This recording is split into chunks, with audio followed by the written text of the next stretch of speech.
Un particulier met en vente dans la ville de Parakou à 15 millions de francs CFA une maison construite sur 2 carrés clôturés de superficie 500 mètres carrés chacun.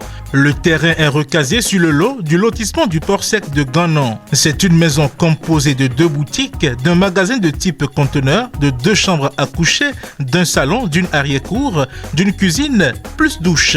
À l'intérieur, il y a un autre bâtiment de 5 portes, une chambre, un salon, une porte finie et 4 autres inachevés, ainsi que 8 battants de WC. La maison est située au quartier Bac-Pérou, premier arrondissement de Parakou, derrière les rails, entre une voie de 20 mètres et une autre de 12 mètres. Toutes les pièces nécessaires à la vente de la maison sont à jour. Contact pour plus de renseignements, plus 229 91 88 88 62. Espace Ifedon à Porto Novo, il n'y a pas mieux pour accueillir vos réceptions de baptême, communion, mariage, anniversaire et même de décès. Sa salle de fête, son bar et restaurant sont à votre bourse.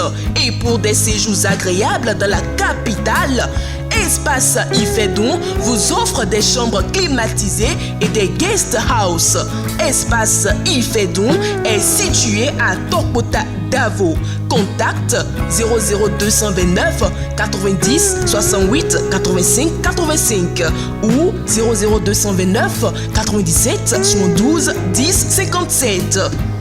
Chères téléspectatrices et téléspectateurs, suivez du lundi au vendredi à 13h sur Guérit TV Monde le commentaire du jour. C'est une rubrique dans laquelle le présentateur prend position sur des faits ou sujets d'intérêt, qu'ils soient relatifs au Bénin ou non. Entre dénonciation, approbation et suggestion, le commentaire du jour crée l'actualité, suscite les débats ou y contribue. Tapez www.guéritvmonde.bj pour nous suivre en direct. Guérit TV Monde, le leader des web TV.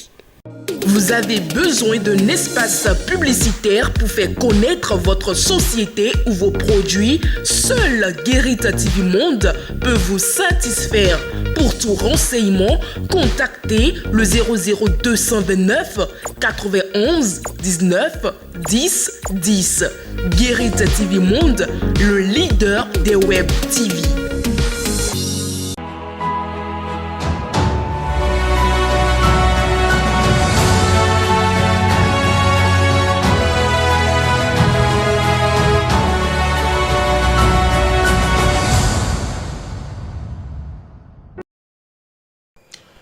Des armes de nuisance existent sous tous les cieux. Que l'on soit en Afrique ou en Europe, il existe des outils dont l'usage ôte des vies et sème le chaos. Les massacres occasionnés par des conflits armés dans le monde en sont des illustrations.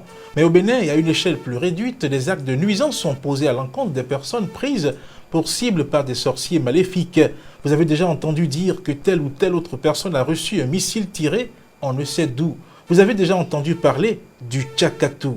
Et si c'est la toute première fois que vous entendez ce mot, tenez-vous prêt à entrer dans les arcanes de ce qui est appelé Tchakatou. Mesdames, Messieurs, bonsoir et merci de votre fidélité à cette émission. En dehors de moi, qui suis-je? Espace Ifedon à Porto Novo, il n'y a pas mieux pour accueillir vos réceptions de baptême, communion, mariage, anniversaire et même de décès. Sa salle de fête, son bar et restaurant sont à votre bourse. Et pour des séjours agréables dans la capitale, Espace Ifedon vous offre des chambres climatisées et des guest house. Espace Ifedon est situé à Tokota Davo. Contact 00229 90 68 85 85 ou 00229 97 72 10 57. Et bien voilà, de retour sur ce plateau, nous allons nous tourner à présent vers notre invité. Il est toujours le même, fidèle à cette émission. Koulouss Edgar Douglo, bonsoir. Bonsoir Charles. Une fois encore, nous sommes là. Comme d'habitude. Pour parler un peu de ces choses mystérieuses. Ah ben oui. Aujourd'hui, nous allons parler du Tchakatou. Je ne trouve pas autre mot pour désigner la chose, sinon que l'expression utilisée dans notre milieu ici. Le Tchakatou, comment est-ce qu'on peut définir cela? Merci.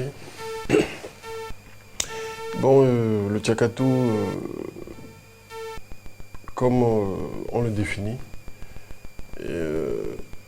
c'est une arme mystique de destruction massive. Ah bon? Un peu comme la bombe atomique. Ah ben, c'est du nucléaire. C'est du nucléaire, ça dépend du réacteur, qui a permis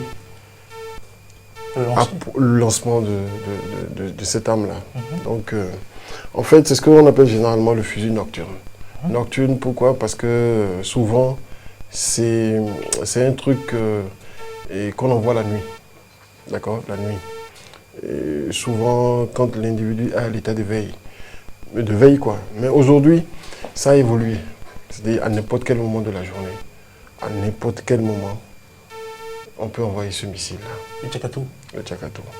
Oui, quand on reprend le mot Tchakatou, tout pour dire fusil, Tchakala, c'est pour dire quoi? Bon, Tchaka, c'est le mélange de tout. Le mélange de tout. D'accord? C'est-à-dire, c'est pas comme une arme moderne.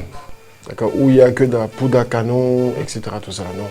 C'est tout un mélange. C'est tout un mélange. Ça dépend de l'envoûteur. C'est-à-dire, ça dépend de comment il pense. C'est-à-dire, en fait, quels sont les ingrédients. En fait, ça dépend des ingrédients qu'il veut utiliser. D'accord. Mais non, souvent, voilà, il y a des épingles, il y a des bouteilles cassées, il y a un peu de tout. Tout ce qui peut faire mal. Justement, tout ce qui peut faire mal. Autrement dit, le Tchakatou ne peut être utilisé qu'à autre fin que le mal.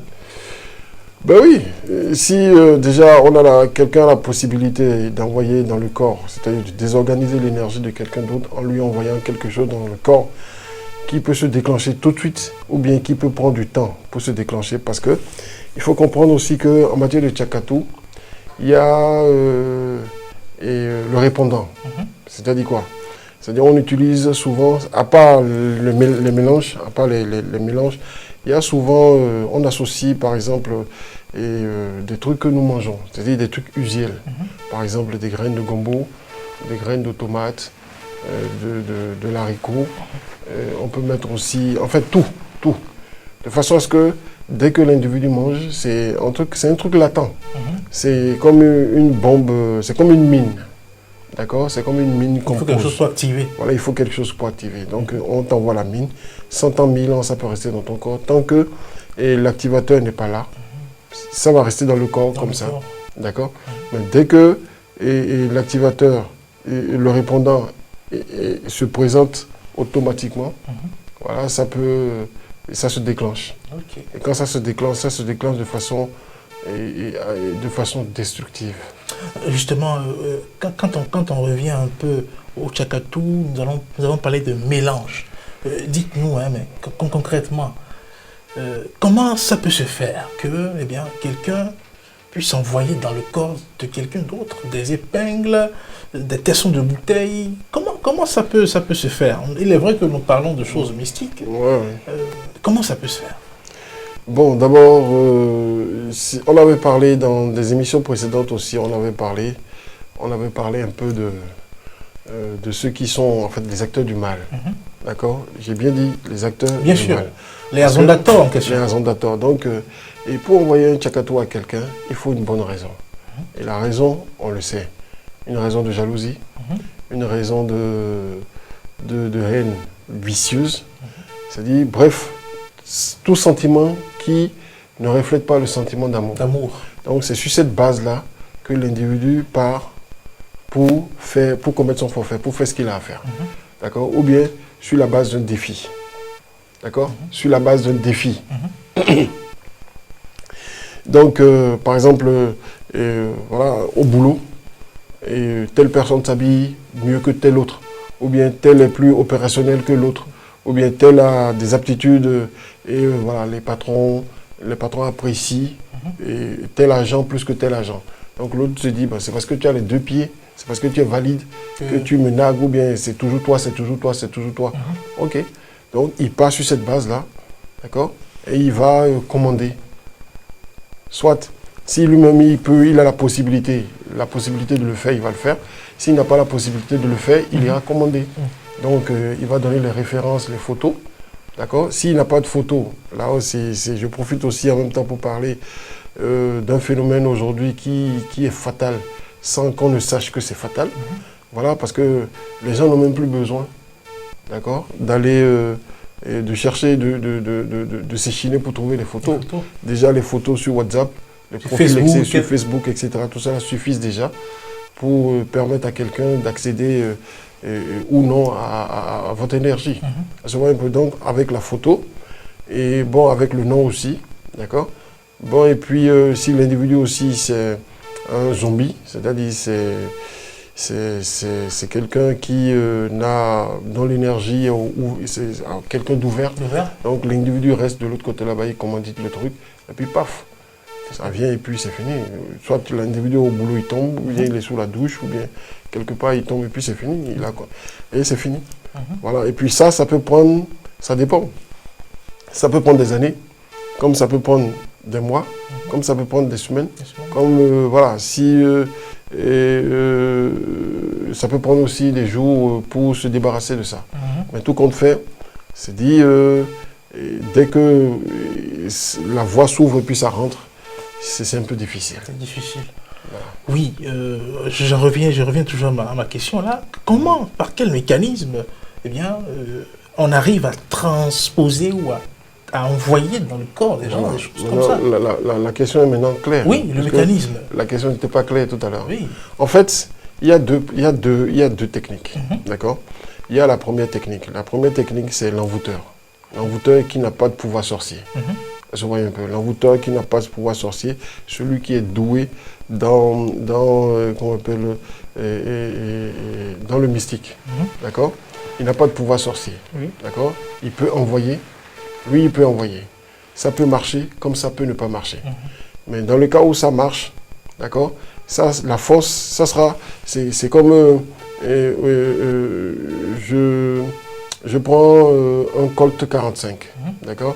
Et je prends par exemple un fusil à pompe, calibre 12, d'accord? Les dégâts ne seront pas les mêmes. Non.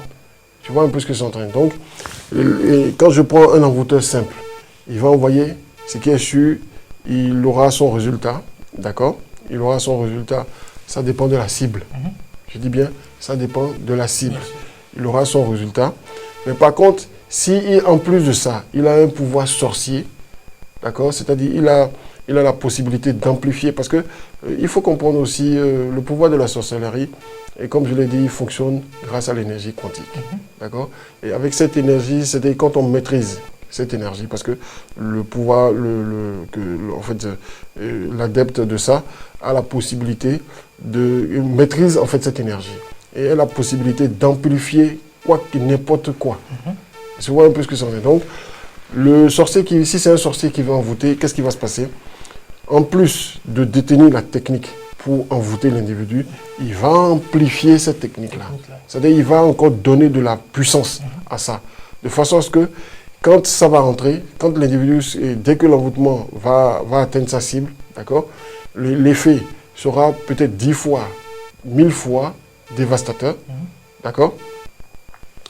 Mais en plus de ça, et en fait, il va poser des garde-fous de façon à ce que, avant qu'on guérisse ça, l'individu qui va vouloir guérir va traverser des pare-feux. Parfois, ça dépend de celui qui vient guérir. D'accord? Parfois, c'est impossible de guérir. Parfois, on s'attaque à l'individu qui veut guérir.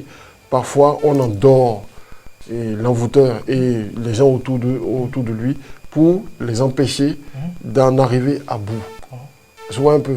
Parce que souvent, ce que les gens aussi ne savent pas, c'est que souvent les gens amplifient ces envoûtements-là avec leur propre énergie.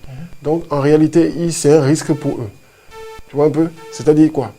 Si jamais on arrive à guérir ça, eux, ils peuvent en pâtir. Oui. Tu vois un peu ce que c'est en train. Donc voilà, le mécanisme, c'est ça. C'est-à-dire il y a deux voies. Il y a la voie simple, terre à terre, celui qui détient la technique, Et en plus de la technique, celui qui possède encore un pouvoir pour amplifier.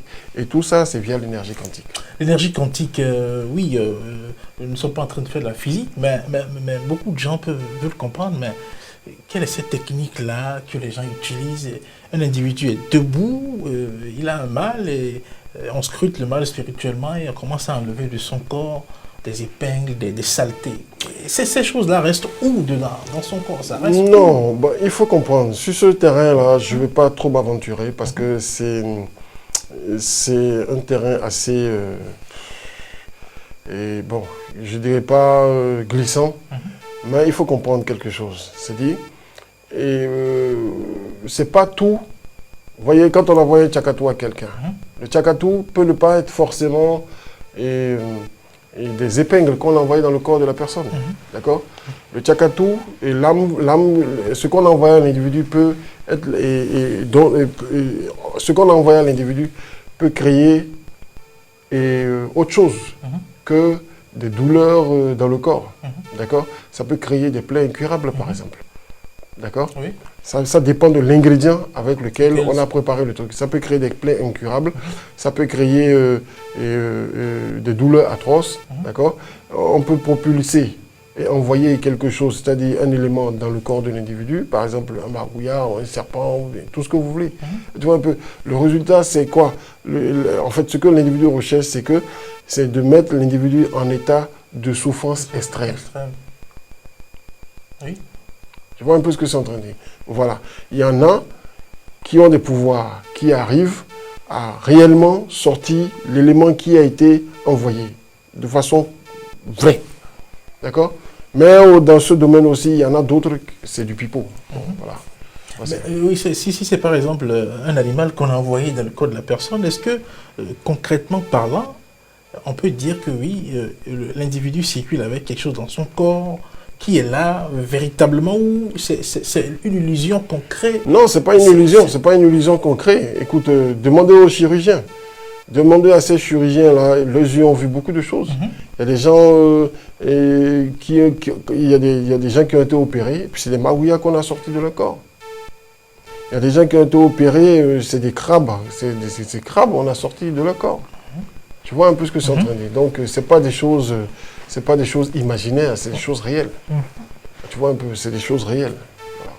Voilà. Mais comment se fait-il que le médecin chirurgien, qui n'est pas forcément dans cette dimension de la chose, opère et puis retrouve, si c'est vraiment quelque chose de mystique? Oui, parce que voilà, il y a des envoûtements qui arrivent à se matérialiser. Il y a des choses qui se matérialisent concrètement comme ça.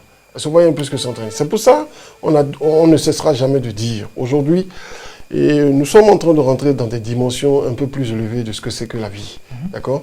Et voilà, les gens n'ont qu'à cesser, les gens n'ont qu'à sortir de leur incrédulité. D'accord? Et que les gens comprennent que nous sommes dans un monde, nous sommes dans un monde qui se trouve encore dans un autre monde. D'accord? Et que l'invisible existe et est réel. Et qu'il y a des gens qui ont, en fait, il y a des gens qui ont la possibilité d'intervenir dans les deux mondes, de façon positive et comme de façon négative. D'accord? Il ne faut pas rester dans cette illusion-là de dire que oui, que voilà, Dieu protège, Dieu protège, Dieu protège, Dieu protège. Les gens ont dit dans ce pays, Dieu protège, et pourtant, on a vu comment ça s'est passé pour ces personnes-là. Vous voyez un peu ce que c'est en train de dire. Que les gens aillent à la connaissance de ces choses-là. Qu'ils comprennent. On ne leur demande pas d'intégrer. On ne leur demande pas d'avoir peur, mais on leur dit qu'il faut qu'ils comprennent qu'il y a des choses comme ça qui sont là, d'accord? Qui existent. Et c'est des choses palpables, tangibles, et que nous sommes exposés à toutes ces choses-là. C'est comme quelqu'un qui prend sa moto et qui voilà, roule, ou bien quelqu'un qui fait Cotonou Porte Nouveau.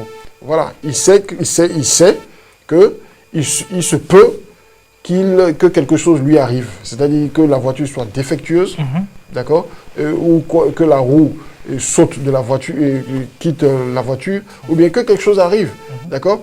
C'est exactement comme ça la vie, d'accord. Donc les gens n'ont qu'à comprendre ça et en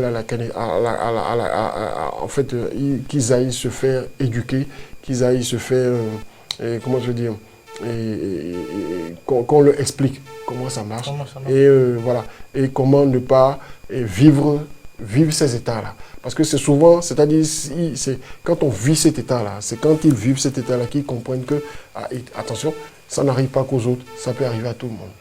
Quand on envoie le chèque du Tchakatou à quelqu'un, il est vrai qu'il est profane. Est-ce que vous, par exemple, vous connaissez un peu la chose? Est-ce qu'il y a des indices, des signes, des choses qu'on pourrait utiliser comme indices pour soupçonner ou bien pour se dire, ah, ce n'est pas telle chose dans le corps de la personne? Oui, par exemple, pour les cas qu'on a eu, les cas qu'on a vécu, l'individu elle a quelque chose d'anodin le pique. C'est-à-dire il ne voit rien. Il ne voit rien, mais quelque chose d'anodin le pique. Il sent que quelque chose l'a piqué et ça a créé une douleur extrême. Mais il n'a pas vu le truc qui l'a piqué. D'accord? Soit il a posé le pied quelque part sur du carreau, mais quelque chose l'a piqué. Il se dit, ben, quelque chose m'a piqué, il y a quelque chose qui m'a piqué. Il ne voit rien. D'accord? Il ne voit rien. Bon, et la douleur continue, la douleur continue, la douleur continue, et puis bim, le pied commence à chauffer, s'enfler, et puis voilà, ça crée une plaie qui embrase le pied, et puis voilà. Et on ne comprend pas ce mécanisme-là tout de suite. C'est-à-dire, quand on le comprend tout de suite, rapidement, on apporte l'antidote. Voilà. Il y a aussi d'autres personnes qui, le corps, c'est-à-dire le corps fait mal, de la tête aux pieds. Les individus, ils n'ont pas on fait des examens sur examens, mais on ne trouve rien. Anti-diantalgique sur diantalgique, mais on ne trouve rien. Je vois un peu. Et les médecins, les médecins qui sont avertis, ils se disent, écoutez, ce cas-là, franchement, cherchez ça aussi de l'autre côté parce que ça ressemble à quelque chose. Ils ne vont pas vous dire ça directement, mais ils vont vous dire, ça ressemble à quelque chose, allez-y. Vous voyez un peu ce que c'est en train de dire. Voilà. Donc, la forte chaleur, c'est-à-dire tu es là, tu ne comprends pas, mais subitement tu as une chaleur impossible. D'accord? Et le premier réflexe, c'est de dire, je vais sous la douche, je vais sous de l'eau. C'est fatal, ça. C'est fatal. Ah oui, voilà, ça dit que ce que la personne a préparé, c'est que tu sens la chaleur, il faut pas que l'eau vienne. Il faut que si tu mets l'eau sur le corps, c'est fini. Tu vois un peu ce que ça veut dire. Tu actives, en fait, le... Voilà, donc il y a besoin de se protéger contre ça. Il y a besoin aussi d'abord de régler, d'être en harmonie et en accord avec les principes et les lois de la vie et de chercher, voilà, parce qu'il y a beaucoup de choses, d'accord, beaucoup de techniques pour pouvoir se protéger contre. Ah oui, on en vient justement, parlant de protection, s'il y a des choses, des boucliers qu'on peut mettre pour ne pas se faire attaquer par ce missile, ce fusil nocturne-là. Mais écoutez, la plupart des boucliers, ne sont pas acceptés par le commun. Tu vois un peu, parce que à cause de la religion, à cause... Non, il n'y a pas que les religieux qui nous suivent, il y a des gens qui croient à la chose. Il y a des gens qui croient à la chose, mais écoute, voilà. Il faut en parler pour ces gens-là. On va créer un autre numéro où on va parler des remèdes, des solutions. D'accord? Ou peut-être on va donner 2, 3 recettes liées à tel pour permettre aux gens de pouvoir faire ce truc-là. Mais là, tout de suite, on parle du mécanisme, du fonctionnement, de comment ça marche, éveiller les consciences des gens. Est-ce qu'on en guérit? Est-ce que, vous savez, on entend beaucoup de choses, même quand vous allez dans les milieux religieux, les religions entre griffes importées, il y a des pasteurs qui estiment que oui, ils peuvent extraire du corps de quelqu'un des choses qu'on y a mis. Est-ce que oui, on en guérit? Mais aussi, c'est aussi dans les mêmes églises. Il y a beaucoup de pasteurs aussi qui ont été fusillés par ça. Pas les Tchakatou? Pas les Tchakatou. Il y a des pasteurs qui ont été fusillés par ça. Les pasteurs ont été fusillés ont été victimes aussi de cette affaire-là. Tu vois un peu. Donc, bon, moi je n'ai pas encore vu de pasteur qui a extrait quoi que ce soit du corps de qui que ce soit. Je n'ai pas encore assisté à une délivrance de pasteur qui a guéri quelqu'un de cette affaire-là, ou bien qui a guéri une plaie incurable et qui a été envoyé, etc. Tout ça là. Donc, parce que, comme je l'ai dit la dernière fois, il faut comprendre le mécanisme qui a créé ça. C'est-à-dire, quand vous ne comprenez pas le mécanisme, quand vous ne savez pas ce qui peut autoriser, ce qui a créé ce mal-là, vous ne pouvez pas guérir ça. Je vois un peu. Voilà. Et pour pouvoir guérir aussi ces choses-là, il faut avoir une énergie assez pure, très, très élevée. Et là encore, il y a encore un autre risque. Parce que le risque de partager le karma de la personne, en fait, le risque parce que comme je l'ai dit tout à l'heure, ces gens d'envoûtement, les gens ont compris, ils sécurisent le truc. C'est-à-dire, ils créent des pare-feux, d'accord? Et ces pare-feux-là, dès que quelqu'un franchit un, il y a alerte. Et puis, il se braque contre l'individu. Puis, ça devient une guerre intérieure et sanglante. Quand quelqu'un veut guérir, il sent qu'il y a une action si, forcément. C'est pas n'importe qui se lève pour dire qu'il va guérir quelqu'un d'un tchakatou, non. Ou bien guérir quelqu'un d'une plaie incurable, non. D'accord. Voilà, c'est ça. Qu'est-ce que vous conseillez aux gens aujourd'hui? Qu'est-ce que vous conseillez? Il est vrai que vous allez parler de protection, mais qu'est-ce que vous conseillez par rapport à cette pratique-là qui existe dans notre société? Ouais, en fait, il faut que les gens... c'est un manque en fait, il y a un problème d'éducation. Le problème d'éducation, c'est ceci. C'est-à-dire, il faut que les gens cessent de se moquer des gens. Il faut que les gens cessent de traiter les gens mal, d'accord? Il faut que les gens cessent de se la jouer, d'accord? De se la jouer, de maltraiter les autres, de montrer que les autres sont rien, etc. Tout ça là. Parce que c'est toujours ces sentiments de frustration, d'accord, de la part des personnes frustrées, d'accord, qui créent ça.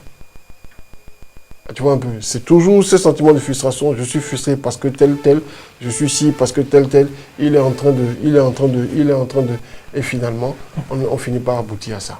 Parce qu'il y a d'autres même qui n'hésitent pas. Non, je vais lui montrer de quoi je suis capable. Ou on a d'autres qui est. Tu vois un peu ce que c'est en train de dire. Et finalement, c'est pas bien parce qu'il y a beaucoup de talents, beaucoup de compétences qui ont été décimées comme ça. Ça voit un peu comme... Parce que souvent, le processus normal, c'est-à-dire pour que l'individu revienne à la normale tel qu'il était, tel que Dieu l'a créé, etc., c'est un peu difficile. Parce qu'il y a des tchakatous, par exemple, qui causent des paralysies. C'est ça. D'accord? Qui causent des paralysies. Alors que la paralysie, franchement, c'est très délicat. Tu vois un peu, des personnes qui n'arrivent plus à retrouver tout le sens, tout le truc là, etc. Et pourtant, c'était des compétences des personnes qui étaient bien parties, etc. Donc, voilà. Donc, il y a un problème d'éducation. Il faut que les gens comprennent que chacun est unique en son genre, d'accord? Et voilà. Et c'est pas parce que le soleil brille pour quelqu'un aujourd'hui et que l'autre, ça ne brille pas, qu'il faut se moquer, il faut vous marginaliser les gens, il faut piétiner les gens, etc. Tout ça, ça crée des problèmes. Koulou Sédé Adoglo, nous sommes au terme de cette émission. Vous avez donné des conseils déjà par rapport à ce qu'il faut faire pour créer une ambiance d'harmonie autour de soi. En guise de conclusion sur le tchakatou, qu'est-ce que vous dites? Bon, ce que je vais dire, c'est qu'il y a besoin urgent aujourd'hui. D'accord? Il y a besoin urgent aujourd'hui que les gens retournent à leur racine. D'accord? Et qu'on aille prendre ce qui est bon dans notre panthéon, qu'on aille prendre ce qui est bon dans notre tradition pour pouvoir évoluer, pour pouvoir nous protéger nos enfants, protéger tout ce qui est autour de nous, protéger en fait toute notre vie, d'accord? Nous protéger et voilà, et puis être en harmonie avec les principes et les lois de la vie, d'accord? Et voilà. C'est ça, aller à la connaissance, à la quête de soi et savoir qui on est. Merci à vous. Le tchakatou ou fusil nocturne, ou missile, si vous voulez. Vous avez suivi cette émission, vous en avez appris sans doute davantage sur cette arme-là mystique utilisée par des sorciers maléfiques pour attaquer ou pour nuire à d'autres personnes. Nous vous demandons, nous prions pour que par la grâce de Dieu, ce genre de choses vous soit épargné, mais prenez également vos dispositions. Mesdames, Messieurs, c'est la fin de ce numéro de votre émission En dehors de moi, qui suis-je? Bonsoir chez vous, on se retrouve jeudi prochain.